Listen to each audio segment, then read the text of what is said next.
This is a major BMW manufacturing plant where the Z3 is made. But no, it isn't in Bavaria. This is Spartanburg, South Carolina, in the US of A.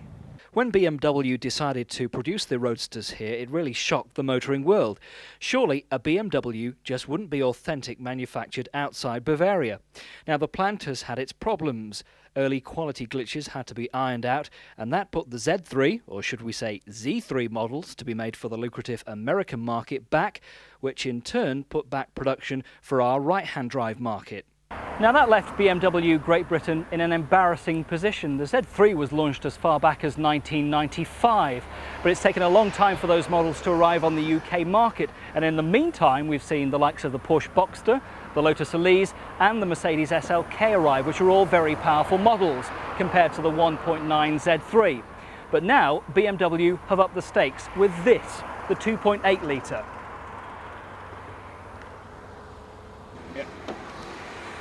So the 2.8 litre engine gives 193 brake horsepower, and that compares to the 1.9 litres 140 brake horsepower, so it's obviously a lot more powerful engine. You get a 0 to 60 time of under 7 seconds, top speed of 135 miles an hour. So this car really is ideally suited up against the likes of the Boxster, the Elise and the SLK compressor. Even though there are plenty of orders for the Z3 in the UK, it has to be admitted that the existing four-cylinder 1.9 engine doesn't exactly thrill in the performance department.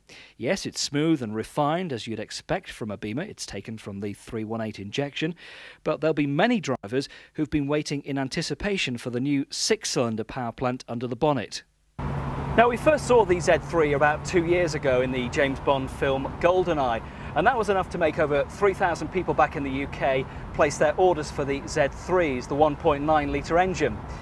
After some initial production problems, the 1.9 litre engine has started arriving in the UK, but if you have a 1.9 litre car or you have one on order, then this version of the Z3 might disappoint you, because this is the 2.8 litre engine, 6-cylinder, and it's an absolute peach.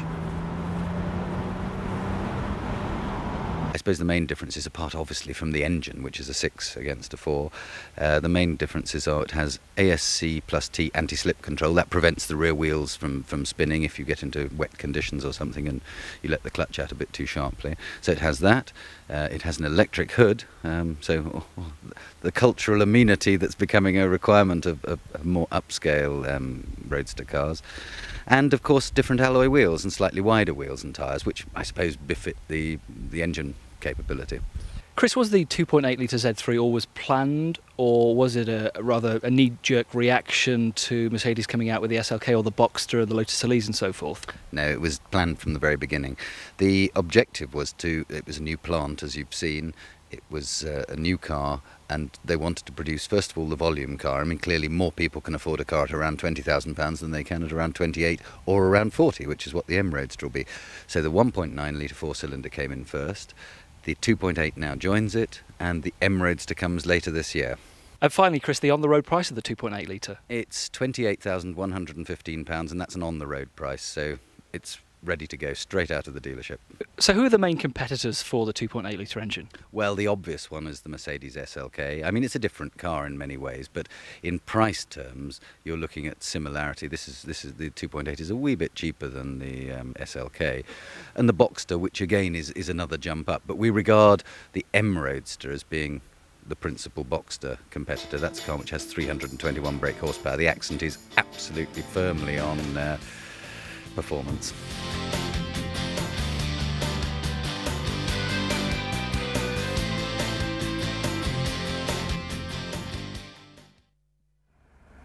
Now, the outside of the car may look good. Inside, it's classic BMW. You get leather as standard, these gorgeous chrome bezels, and on the gear lever as well. You can have some wood specified on cars that come to the UK.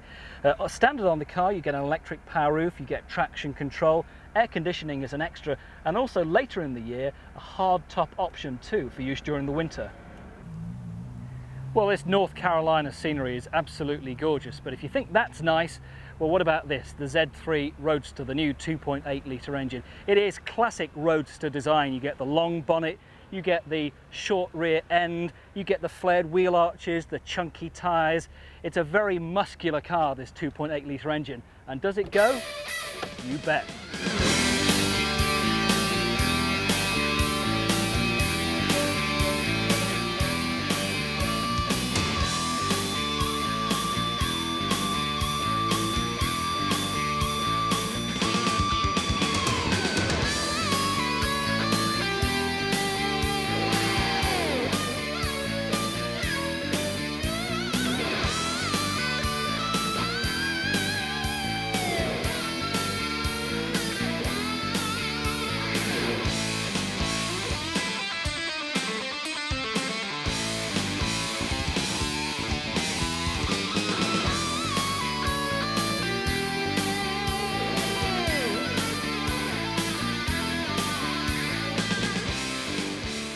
So we're partway through our test drive in this 2.8 litre Z3. You may be wondering what's happening at the moment. Well, what BMW have actually managed to do in arrangement with the police over there, the troopers at the moment are closing off a section of the road, about a 4-mile section of the road, which is going to be completely closed to other traffic and which will allow us in our right-hand drive cars in America to drive on the left as we would in Britain.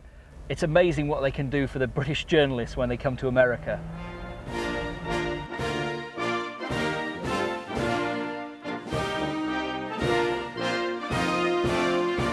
Well, this surely is a historic occasion. Not since the mad days of King George III did vehicles travel on the left in America, and they arranged it all for the sake of Granada Men and Motors.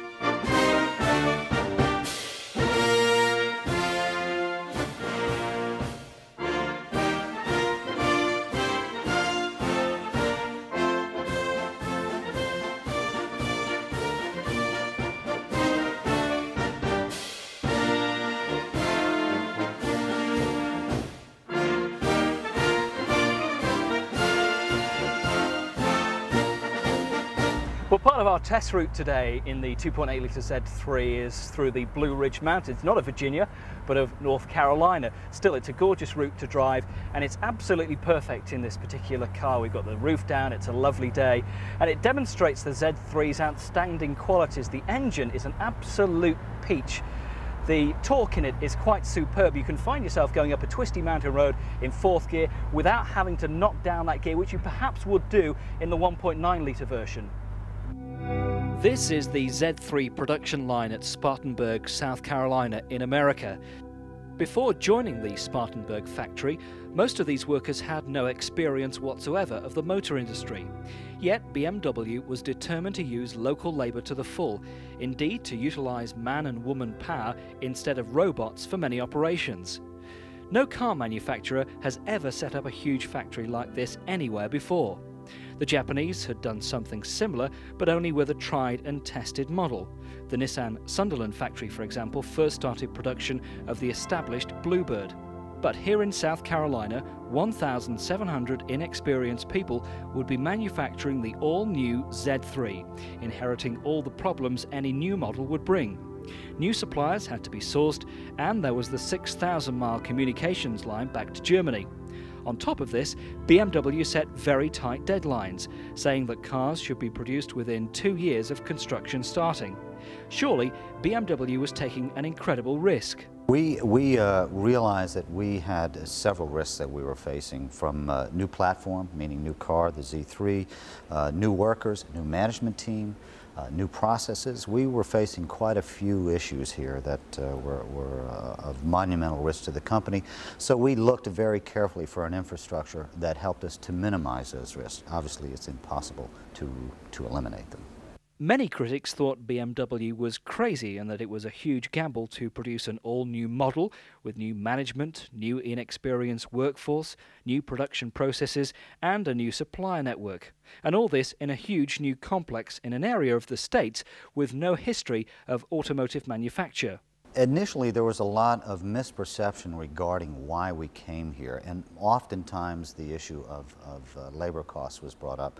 But frankly, the financial incentive is really the dollar-Deutschmark relationship, and by building BMWs and sourcing parts in dollars, it gives us a chance to truly balance the Deutschmark. That was really the financial incentive. In terms of low cost, if that's what we were seeking, we would never have come to the United States. This is not a low-cost area to produce. They have an excellent benefit package. The pay is wonderful. I can afford things that I previously couldn't afford, you know, my other jobs, and I think it helps out a lot. For our area, this company here is paying, you know, above what most companies in the area are paying. What we're looking at here is an amazing success story. Sure, more than a few glitches troubled the initial production, but now the Spartanburg plant has broken through the pain barrier and it's steaming away on full power, producing Z3s of a quality any Bavarian quality manager would be proud of. And this point is important. For the team in South Carolina, quality had to be all. Everyone here is real high on quality. Quality is number one. And I think everyone here has a sense of pride when they complete their job and they feel that they've done the best that they could in producing a high quality car. And that we're doing it just, you know, even though we haven't been here long, that we're doing it just as well as people that's been doing it for a long time. Here, I think we try to produce the finest quality cars we can. We have a lot of procedures in place to, you know, check for that. And like I say, I work with the quality support group. Inspect the cars daily, and I see that, you know, they are of high quality coming off.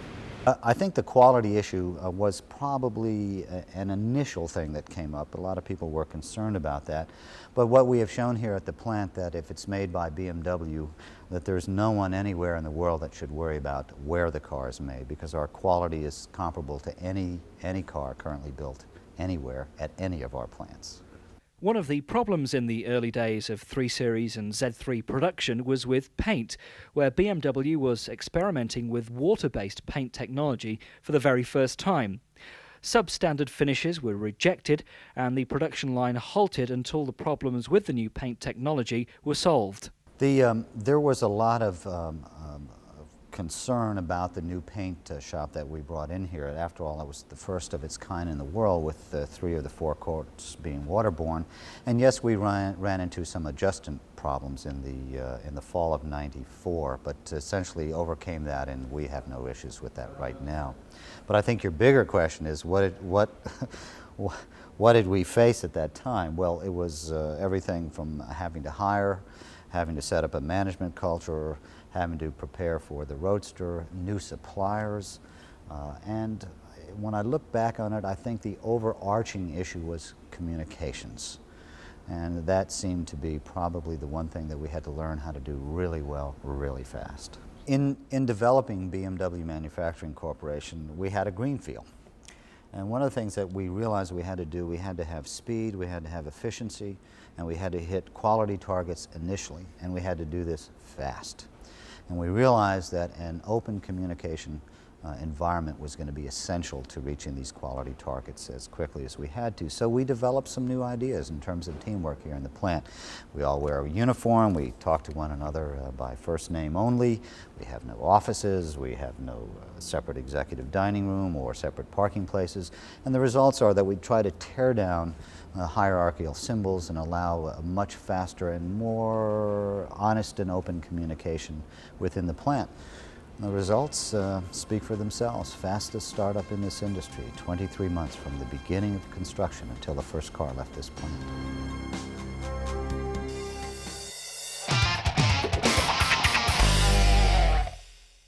The mere sight of this car being driven onto the stage at Detroit was enough to bring a tear to the eye of even the most hardened motoring journalist. After all, the Beetle is one of the few cars that really sums up a whole generation.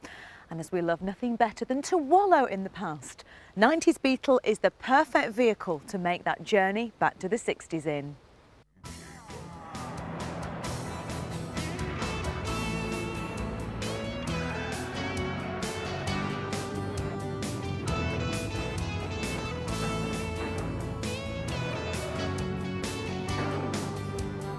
Now, 90s Beetle is a little confusing. Its silhouette is unmistakably the Beetle, but that's about all it shares with the original people's car.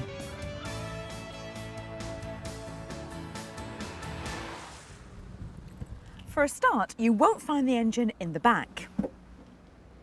It's been promoted to the front, and you get a choice of this 2-litre petrol version or a 1.9-litre TDI, both of them borrowed from the Golf.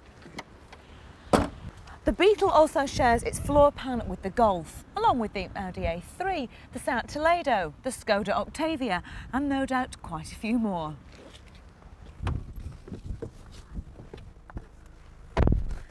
And once you get inside, you'll probably find that you recognise plenty of the switchgear as well.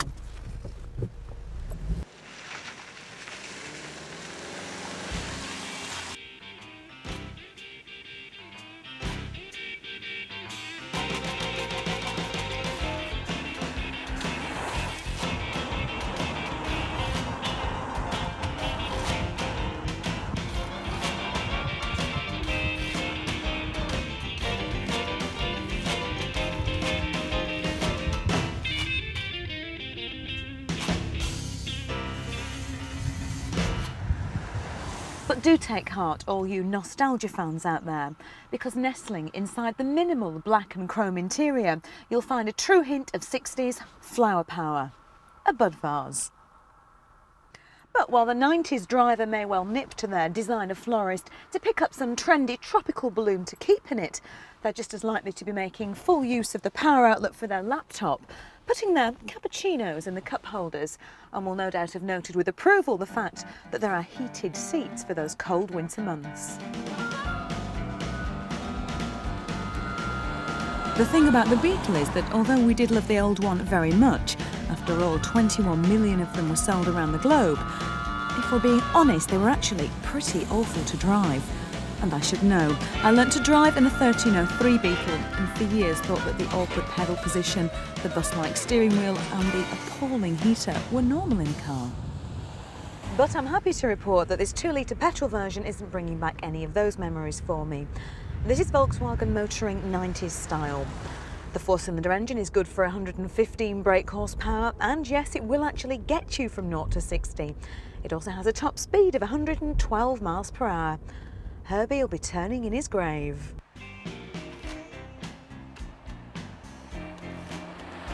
The new Beetle does drive remarkably like the Golf, which isn't, I suppose, that surprising. In fact, dare I say it, the ride actually feels firmer and is a bit more enjoyable than that of the Golf.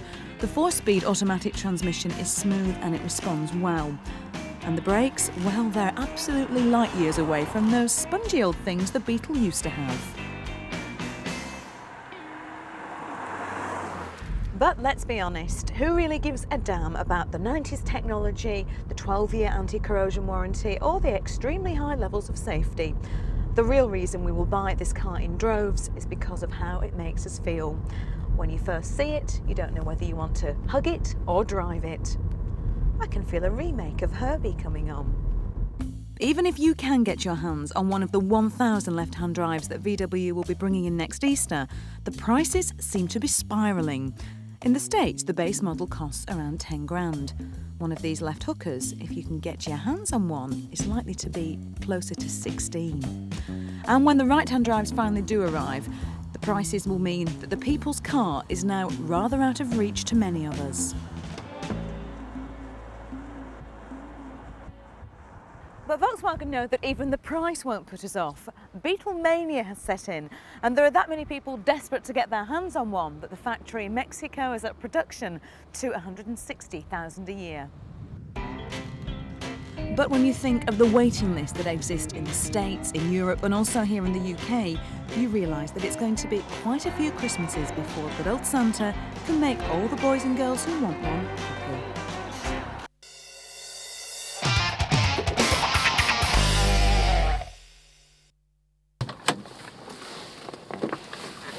They say that men like fast cars and fast women, but do guys who buy these supercars like this Ferrari actually want to drive them? Or do they just want to attract the girls?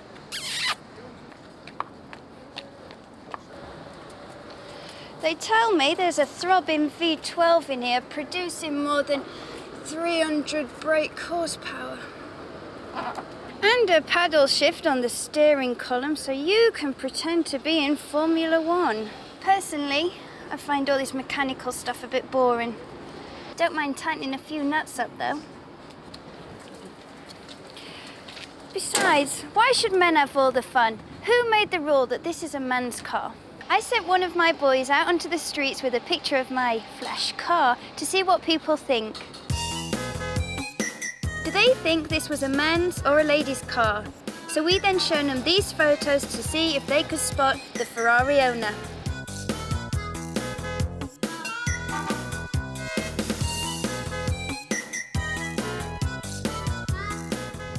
Well, I'll have to choose quickly. I think he was the only guy that could afford it anyway. Now there's a surprise. Well, obviously that one. Any of the ladies? Not unless they're borrowing it off their husbands. Why don't you reckon ladies would go for a Ferrari? It's a boy car. Boy car? Yeah. Well, this is Jo Guest, as you might well know. What kind of car do you reckon she drives? It's not a Ferrari, is it? No, but that's JK, isn't it? He drives the Ferraris. She probably drives a Mini. They would say that, wouldn't they? Which one of those people would you associate with the car there? Him. Him? Yeah. Can I ask why? Because he just looks like he's got the money to have a car like that.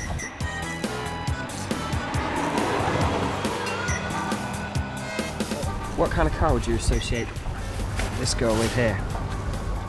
That car. That car? Yeah. Is there any reason why? Because she looks like the sort of woman that would want that sort of car. What kind of girl do you take me for?